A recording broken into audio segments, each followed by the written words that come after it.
and welcome to the Student Kitchen. My name's Georgina Mclaren and I'm joined by our local town mayor, Karen Pettitt. So you are the mayor of Attleborough. Yes. Tell us a bit about Attleborough. What's the history of Attleborough? Well, we're more famous for Gamers Cider, which is where Banham Poultry is now. We used to have famous turkey runs through the town. They used to get them to go on the trains. They used to run them through tar to protect their feet. That's what we're most famous for. But also the church is very famous. That is in the Blue Guide in France. There's not many churches in England that are in the Blue Guide in France, so that's quite good. And Queen Victoria came here, which is also the water pump in the town square is dedicated to her when she came here, and that was refurbished about 10 years ago now.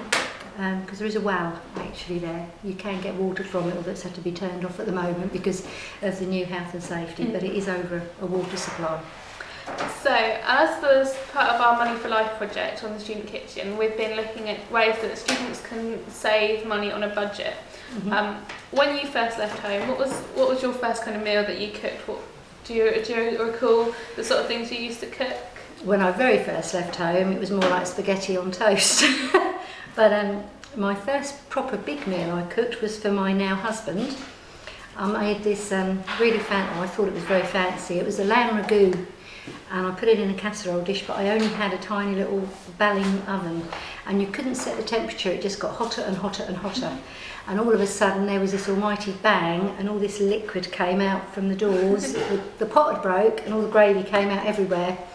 So we couldn't have that. We had the dessert, which was a rhubarb crumble, but the rhubarb ended up on the top because the oven was too hot and the custard was lumpy. And he started to eat it and he said, "Oh, this is good." And I said, "No, it's not," and took it off him and threw it in the bin. But he actually said he really did like it. He reckons it's the best crumble I've ever done. But just be aware, make sure you've got a cooker that you can set temperatures to, because that one you couldn't, so that was very difficult. So what's your favourite thing to cook? Like, what do you cook on a regular basis? Now, shepherd's pie, lasagna, meatballs and spaghetti, and roast dinners. Having a family, you have to know how to do a roast dinner. So when you're shopping, do you look at the cost of the ingredients you're buying? Do you like to get local produce? What's your kind of goal when you're going shopping? You like to try and get it as cheap as you can. But sometimes it doesn't always pay you to buy cheaper, so you have to sort of trial and error really. I do shop local as much as I can, and sometimes it can be cheaper to get your meat from a butcher because you can get a bigger cut, a better cut, and although you might end up paying a little bit more in the first place, it will go further, but then other times it's cheaper to go to the supermarket.